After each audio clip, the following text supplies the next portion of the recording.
Hi everyone, you join us today on the floor of TechEx Global at Olympia, London, February 2026. I'm delighted to be joined by, and I'm going to try my best Spanish, Marcelo Castro Escalada. Perfect. From Outpost24, SecOps. Give us your full title, Marcelo. Okay, so I'm a product manager and I'm in charge of all of the ASM products, attack surface management products. That includes threat intelligence, that includes RBVM, risk-based vulnerability management, that includes services like penetration testing, application security, API security, mobile app penetration testing, external attack surface management, etc. Now, some of that sounds quite specialized. Yeah. I wouldn't say niche because it applies to everybody, but your background then, were you a developer? Were you a security geek? Were you a salesman? I mean, tell me a bit, give me your autobiography if you like. Okay. So I was born.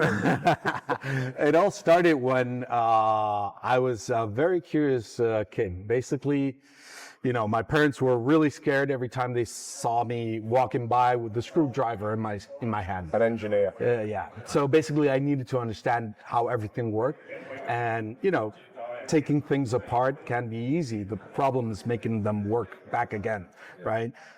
So I got into computers because I needed to understand how that, you know, magic box worked, how Tetris, you know, worked basically, and thereby revealing your age. Tetris. Yeah. No, even before that. Yeah. But, you know, Tetris for the masses, basically. Yeah. So basically, yeah, my first 286, IBM 286, I tore apart multiple times so that my parents would bring in the tech guy and I would just ask him all of the questions I could, you know, by the minute. So basically that's where my career started. And I was always interested in cybersecurity. But then again, at that point, it was like more like a hobby. Yeah, I mean, I should imagine as well, because I'm of a certain age. And I'm thinking now, but I first got online in 1992. Okay. Yeah. I was into computers before then, but you know, the internet for me was 1992 onwards. Okay. And apart from proof of concept viruses, there were no bad guys because the bad guys hadn't realized that the internet existed. Yeah, it was just Kevin Mitnick. Yeah. Exactly. This is something I've noticed about cybersecurity people as well. Yeah. In that they almost, you know, even if you're in a marketing role or a sales role, or even if you know, start your own company and you're the CEO, if cybersecurity is the point of the function, the job role, the people in it always know their stuff. They're technical people. They've started at the bottom, they've worked their way up. And I've never heard of a head of cybersecurity who's been parachuted in sideways. Yeah. You know, from you know, operations or something like that. And cybersecurity people know their stuff at the top. And that's fairly unique. I think because it's so wide, right? It involves everything. Yeah. Whereas human behavior. Exactly. Exactly. It doesn't only involve like a part of the technology stack. Like if you're into networking, you know, I know a lot of very smart people that are only focused in networking, and it's very complex, right? It's very difficult stuff, but they're just focused on that, and they don't care about application development. They don't care about operating systems. They don't care about storage, or, you know, they're just focused on that. Whereas security impacts the whole tech stack, right?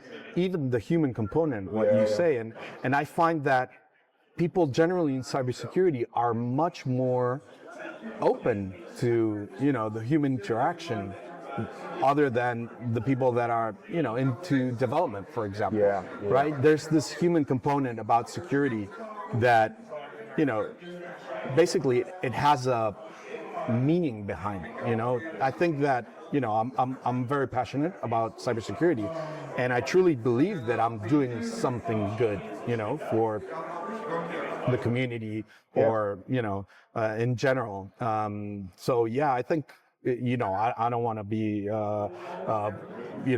too grandiose or anything like that, but I think that we are a special breed within the tech community, right? Do you know, I hadn't thought about that at all, in that you need to know about storage, you need to know enough about networking, you certainly these days need to know enough about software development. And actually you need to be almost a specialist in all these areas. Absolutely. And also a specialist in human behavior. Absolutely. Hurrah. Yeah. So, yes. So the multi-talented Marcelo. Okay, let's talk about the company and what you do and the like. And obviously, it's 2026. The buzz on the show floor here, as it's been for a couple of years, is AI. Yeah. Now, we've seen, I think it might have been Darktrace, or at least they were the first ones who made a big splash about it. They started using AI as anomaly detection. And then we can also talk about AI in data ingest, typically log file parsing. Do you see AI as a technology being able to, obviously we can't predict the next 0 day, but do you see a further role for AI in cybersecurity? Or will it always be just another tool, another thing that might raise a red flag? No, I think AI is a disruptive technology, and it's going to impact every single level and layer of our daily work, technology, cybersecurity, everything, basically, the world. And it's evolving at a speed that, just this week we have news that impacted the market, and, stock has gone down 10% in one day, with perplexity, and it's impacting in every level. So I think the adoption of AI is taking more than the development of AI. So we're not, as humans, we're not up to speed as how the technology is evolving, right? But I do believe that it is going to change drastically, how we work and how we defend and how we are being attacked. I was going to say how we attack or how we are attacked, for sure. Can I ask about one of the particular services that you guys offer? Because obviously I do deep research for all of these interviews. So I read your website. Thank you. One of the things that has always been a key element of good cybersecurity practice is penetration testing, pen testing. Now, you guys offer automated pen testing. Tell me a bit about how that works, and tell me, because I'm intrigued, because I thought it was terribly specialist. So tell me a bit about how automated pen testing works, and also who's it designed for? What sort of customer would want to use automated pen testing? So basically the way we designed it was more to do with coverage, right? So it's not like we automate the pen test and you get the results and there's no human interaction in the middle, right? We have a human component to all of our services, right? When we're talking about penetration testing. And the automated part is basically monitoring. So we do the initial pen test, right? Human is involved, everything's set up to your scope, right? And basically we leave a component that monitors changes in your applications, in your web applications, to detect changes, right? So there is a component of the automation through the actual engagement, but also after the fact to monitor changes over time, right? The key part there is cost, right? Because as a CISO, you have to, well, first of all, you have a limited budget, right? It can be huge, but it's always going to be limited. It's not endless, right? Like in any other matter.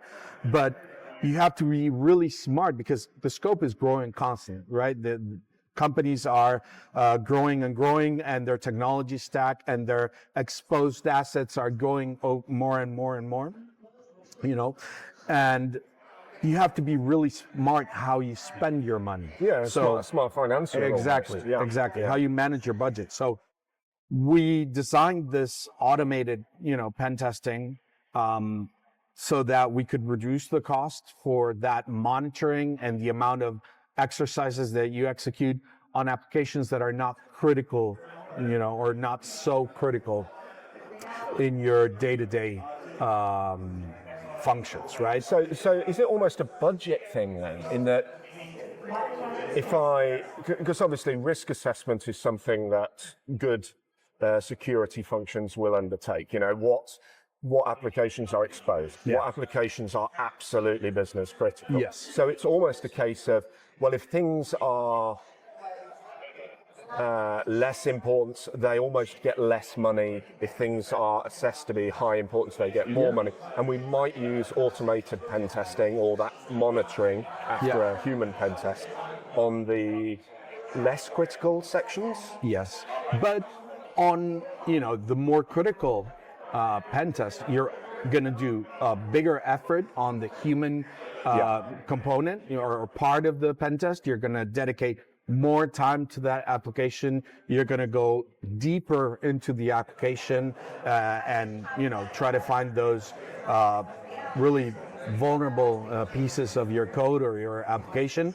But then you're also going to do the monitoring component, right? And that's also going to reduce the cost. So it's going to be there. It's just going to be dialed up or down depending on your needs. Okay, I'm going to change the subject slightly, Marcelo, if I may. I started out my career on a help desk, which of course a lot of people do in IT. Yeah. And it was always difficult to impress your supervisors or the management because things didn't break. Okay, so if there's nothing wrong, you don't do anything, do you? If you're on the help desk. Now, the same thing. Or you're doing everything right. Or you're doing everything right. Now, is that a really difficult sell for the security function in a business? Absolutely. It's like nothing happened today. Yeah. We're safe. Well, why are you taking all this money then? How do you sell that at board level? So, yeah, absolutely. I always say, the best CISOs I've met are the ones that understand they are also part of sales, right? Yeah. But internal sales. Exactly. They're selling to the board, basically. But they're not selling for their own profit. Yeah. They're selling for the good of the company, right? And it's a really tough job for them to do, right? But we, as a company that produces technology and especially in cybersecurity, we need to help them in that case, and I have had, very good success in certain cases where, for example, we have shown CISOs, the reports that we do, the cybersecurity reports, right? The threat intelligence reports that we do, for a specific industry or for a specific region or for a specific threat actor. And they find that really helpful because they can explain to the board in a human readable format, what the difficulties are and what the problems could be, or what kind of attack they are susceptible to. Because generally, okay, I don't want to discard any particular case, but generally the board doesn't have a technical mindset. They don't really understand how deep and how complex cybersecurity is. And to me, the biggest win is when a CISO makes the board understand that, they're not wasting money, they're investing money. And that when things go wrong, when they have a ransomware attack, it's going to cost way much more than what they're investing in protecting the organization from those kinds of attacks. So, we've already discussed how a CISO has to know networking and software development and human psychology. Yeah. But they also have to be a good salesperson as well. Yes. Okay. Absolutely. And that's the reason why people like Marcelo earn $1 million a day. I wish. It's a highly skilled job. Last question, which I always throw in at the end, and I haven't told you about this, Okay. is the 5-year question. So I want your predictions for cybersecurity in 5 years. Okay. you can talk in terms of what your company, what Okay. Outpost24 are going to be doing. Okay. But what I would really like is a summary of the cybersecurity landscape in 5 years in under a minute. Wow. Okay, so No pressure. no pressure at all. Yeah. That's a low bar, right? Yeah. So I think that, and this is not going to be very. How can I say this? On message? No, I think things are going to change a lot. Yeah. Okay. In the terms that AI is going to have more and more involvement. I'm very bullish in AI. And do you mean AI involvement in all aspects of technology, or are you just Yes. talking specifically about AI in cybersecurity? Everything. Everything. Okay. Everything. Okay. Everything's going to get impacted by AI. But of course, in the cybersecurity field, there's also going to be a lot of impact, right? So you mentioned something that I think is massive, and it's the change that's going to happen, for example, in log parsing. Yeah. We already see that in SIEM solutions, right? Yeah. We don't produce a SIEM, but I've worked in a SIEM company, and I saw the changes that happen really, really quickly I'm sure. with the AI. SIEMs are being impacted with companies that are, standing before the SIEM and are processing the data with AI before it even reaches the SIEM. Data fabric companies. Yeah. So I think it's going to impact a lot. I think the agentic revolution has just started.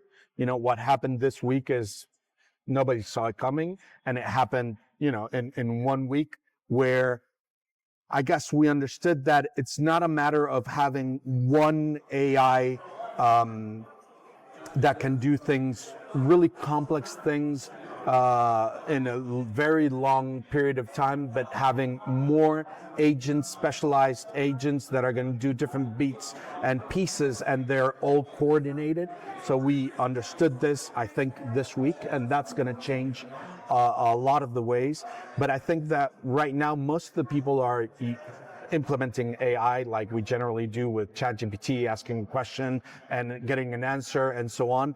But it's going to be implemented more into our tools, right? Yeah, it's interesting as well in that it has, I wouldn't say been proven, but I think it's fairly well known that if you ask or set an AI on a task, if the task is long and complex, its success rate falls Drops. away. Exactly. So what you're saying, and I hadn't thought about this at all, is that if you have coordinated almost swarms Exactly. of AI agents, Yeah. then each of them doing maybe 1, 2, or maybe 3 tasks, as long as they're coordinated, has the same effect. And different models of agents doing different types of tasks because they are better equipped for each of the tasks. And that's what actually just happened this week. And suddenly we are able to develop an application over a weekend, and the success rate is much better. Of course, there's still problems with that. The code quality is not up to standard as a human can do, but it's much faster. Yeah, and also it's only 3-4 years old, or at least from come to market to now it's 3-4 years Exactly. old. Exactly. Okay, we'll have to leave it there. I've taken up far too much of your time, Marcelo. Thanks ever so much for joining us today. Thank you very much.